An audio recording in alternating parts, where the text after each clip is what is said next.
जय हिंद विद्यार्थी मित्रों। આજનો વિડિયો સ્ટાન્ડર્ડ 10th ના વિદ્યાર્થીઓ માટે છે। ફેબ્રુઆરીની અંદર જે બોર્ડની એક્ઝામ આવે છે તો એની અંદર આઈએમપી એસે પૂછાતા હોય છે તો એમાંનો એક મોસ્ટ ઇમ્પોર્ટન્ટ કહી શકાય અને તમારા સ્ટડીમાં પણ ખૂબ જ ઉપયોગી થઈ શકે, પ્લસ તમારી એક્ઝામની અંદર જો પૂછાય તો ખૂબ જ સારી રીતે તમે માર્ક્સ કવર કરી શકો। તો એ પર્પઝથી આપણે આ એસે બનાવવા જઈ રહ્યા છે। સ્ક્રીન ઉપર જોઈ શકો છો my preparation for the board examination, એટલે કે એક્ઝામિનેશન જે બોર્ડની આવે છે તો એની અંદર મારી તૈયારી કેવી છે, કઈ રીતે હું તૈયારી કરું છું, જો આ ટોપિક ઉપર એસે આવે તો તમારે શું ધ્યાન રાખવું, તો એના ઉપર આપણે ડિસ્કશન કરીશું। દર વખતની જેમ આપણે એસે છે એ લાઈન ટુ લાઈન હોય તો તમારે છે એ સળંગ પેરેગ્રાફ સ્વરૂપે લખી લેવાનું રહેશે। તો આપણે વધુ સમય નથી બગાડવો, તો let's begin my preparation for the board examination. પહેલી લાઈન તમે જોઈ શકો છો, the board examination is a very important in students life, એટલે કે બોર્ડની પરીક્ષા છે એ ખરેખર વિદ્યાર્થીઓના જીવનમાં ખૂબ જ મહત્વની છે।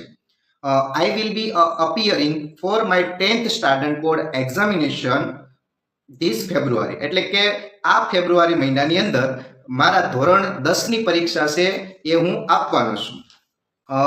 નેક્સ્ટ લાઈન સ્ટુડન્ટ જોઈ શકો છો કે I have already prepared myself well, એટલે કે મેં મને ખુદને ખૂબ જ સારી રીતે તૈયાર કરી દીધા છે એક્ઝામિનેશન માટે। આઈ સ્ટાર્ટેડ પ્રિપેરેશન અર્લી, એટલે કે મેં હજી પરીક્ષાને ખૂબ જ વાર છે એ સમય પહેલા વહેલી મેં એક્ઝામની પ્રિપેરેશન તૈયાર કરી દીધી છે।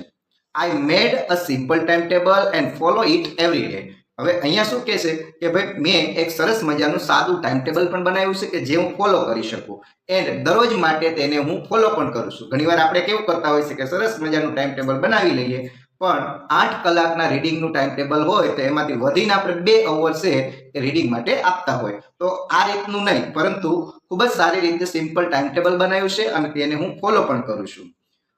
Next I study all subject regularly, એટલે કે અમુક સ્ટુડન્ટ કેવા હોય કે જે સબ્જેક્ટ હાર્ડ લાગે, અમુક સ્ટુડન્ટ કેવા હોય કે જે સબ્જેક્ટ હાર્ડ લાગે તો એને અટતા જ નથી, જે પહેલાના સમયની જેમ કે ભાઈ આ સબ્જેક્ટ છે એ ખૂબ જ ડિફિકલ્ટ છે તો મારે એ ટચ કરવો જ નથી, તો એક્ઝામની અંદર તો એ સબ્જેક્ટ પણ આવવાનો છે, તો મારા મત મુજબ તમને જે સબ્જેક્ટ હાર્ડ લાગતા હોય એ સબ્જેક્ટની પણ તૈયારી કરવી જોઈએ। આઈ read each lesson carefully and revise it again and again, આ ખૂબ જ મહત્વનો મુદ્દો છે કે ભાઈ હું દરેક લેસન પણ કરું છું અને તેને રિવાઇઝ પણ કરું છું। ઘણીવાર એક સરસ મજાની લાઈન છે કે કોઈ પણ 100 બુક રીડ કરવી ને એના કરતાં બેટર છે કે એક બુકને 100 વાર રીડ કરો। કહેવાનો મિનિંગ અહીંયા એ છે કે તમે જેટલી પણ પ્રિપેરેશન કરો એ લાંબા ગાળે તમને ભૂલાઈ જાય છે, પણ જો એનું સમયાંતરે જો રિવિઝન થતું હોય તો એ તમને ડેફિનેટલી યાદ રહેશે। નેક્સ્ટ કે છે I write a short notes કહે છે, જોજો આપણે ઇંગ્લિશની અંદર શોર્ટ નોટ પૂછાય છે તે નહીં, શોર્ટ નોટ્સ એટલે અમુક એવા મુદ્દા કે જે તમને ખબર છે કે આ મુદ્દા મને આવડે છે તેની નાની નાની નોટ બનાવવી, મતલબ કે નાની નાના મુદ્દા લખવા, તો એ પ્રકારની શોર્ટ નોટ્સ કહેવાય। તો એવી શોર્ટ નોટ્સ બનાવશું ટુ રિમેમ્બર ઇમ્પોર્ટન્ટ પોઈન્ટ્સ, યાદ કરવા માટે, ઇમ્પોર્ટન્ટ મહત્વના પોઈન્ટ યાદ કરવા માટે। I practice question and answer solve, એટલે કે હું પ્રશ્નો જે છે એની પ્રેક્ટિસ કરું છું કે આન્સર કઈ રીતે આપવા એ રીતની, અને એ કયા તો કે પ્રીવિયસ યર્સ ક્વેશ્ચન પેપર, એટલે કે પ્રીવિયસ યર્સ એટલે મીન્સ કે પાછળના વર્ષના, જેમ કે અત્યારે 2026 છે તો 2025-24 એ પેપર છે એ સોલ્વ કરવા માટે હું પ્રેક્ટિસ કરું છું। વેન એવર એટલે જ્યારે પણ, આઈ હેવ ડાઉટ એટલે કે જ્યારે પણ મને ડાઉટ થાય ત્યારે આસ્ક માય ટીચર્સ, કોઈ પણ પ્રકાર તમે પ્રિપેરેશન કરો છો તો કોઈ પણ પ્રકારનો ડાઉટ હોય તો ટીચરને પૂછવું જોઈએ। I avoid wasting time on a mobile phone, આ સૌથી ઇમ્પોર્ટન્ટ મુદ્દો દરેક સ્ટુડન્ટ માટે છે કે હું અવોઇડ કરું છું। શું અવોઇડ કરું છું તો કે મોબાઈલ ફોન, જેના ઉપર સમય આપણે રીલ્સ જોતા હોય તો સ્ક્રોલિંગ કરવામાં અને કરવામાં ઘણો બધો ટાઈમ છે એ કન્ઝ્યુમ થઈ જતો હોય છે, તો હું ખૂબ જ, અને ટેલિવિઝન પણ એવું જ છે, એકવાર સિરિયલ સ્ટાર્ટ થઈ ગઈ તો એ જોવા બેસી ગયા પછી ખબર ના રહે, પિક્ચર જોતા હોય તો પિક્ચરમાં પણ ખબર ના રહે, એટલે એના ઉપર હું વેસ્ટ કરવાનું ટાળું છું। તમને પણ આ એક એડવાઇસ છે કે આ સમય દરમિયાન મોબાઈલનો મેક્સિમમ સૌથી ઓછામાં ઓછો સમય છે એ યુઝ કરવો જોઈએ, મિનિમમ યુઝ કરવો જોઈએ, સોરી। આગળ આઈ ઈટ હેલ્ધી ફૂડ, આ પણ ખૂબ જ જરૂરી છે પ્રિપેરેશન ફોર બોર્ડ એક્ઝામિનેશનની અંદર।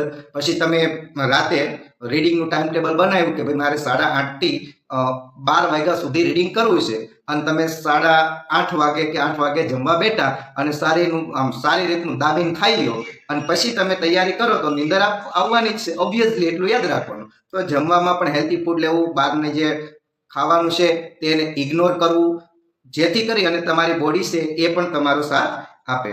તો healthy food and take proper rest to keep માઇન્ડને રેસ્ટ પણ રાખવો ખૂબ જ જરૂરી છે, જેથી કરી અને માઇન્ડ ફ્રેશ રહે. મતલબ કે તમારે નીંદ પણ પૂરી કરવી જોઈએ.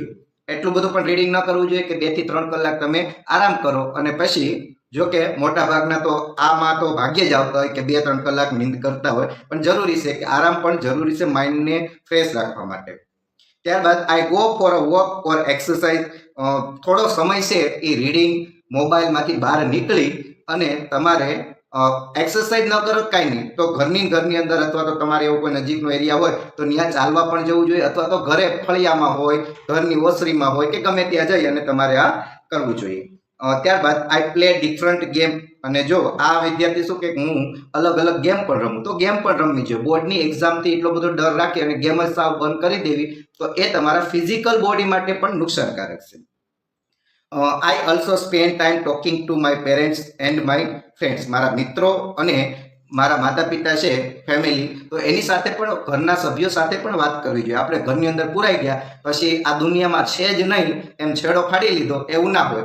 અમુક ટાઈમ છે એ માતા પિતા સાથે પણ બેસો, એની સાથે પણ એક્ઝામની ડિસ્કશન કરો કે ભાઈ આ રીતની એક્ઝામ છે, તો એ પણ તમને થોડી એડવાઇસ કરી શકશે, તમને સહકાર આપી શકશે.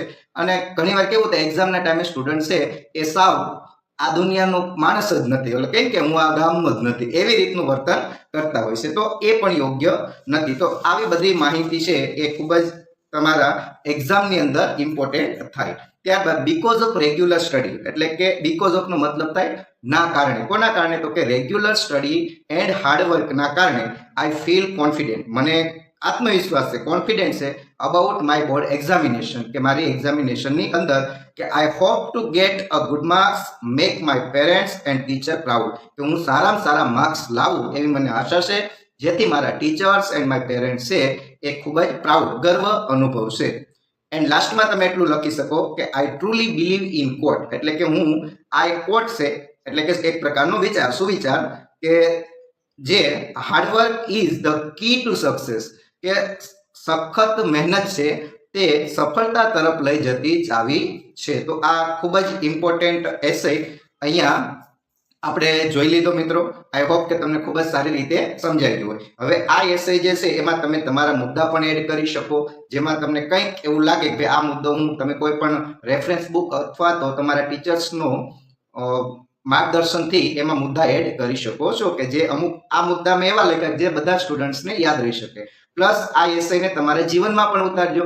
અત્યારે એક્ઝામનો ટાઈમ છે તો એક્ઝામની અંદર તમે સારામાં સારા માર્ક્સ મેળવી શકો એ માટે આ પણ હેલ્પફુલ થઈ શકે. તો આ પ્રેક્ટિકલી એસઆઈ છે, આપણે કોઈ સંદર્ભ મટીરિયલનો ઉપયોગ કરીને બનાવેલો નથી. તો આઈ હોપ કે તમને ખૂબ જ સારી રીતે સમજાઈ ગયું હશે.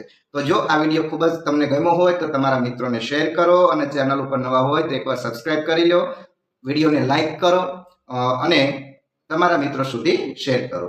મળીશું એક નવા જ વિડીયોમાં એક નવા જ ટોપિક સાથે. ત્યાં સુધી ગુડ બાય, ટેક કેર.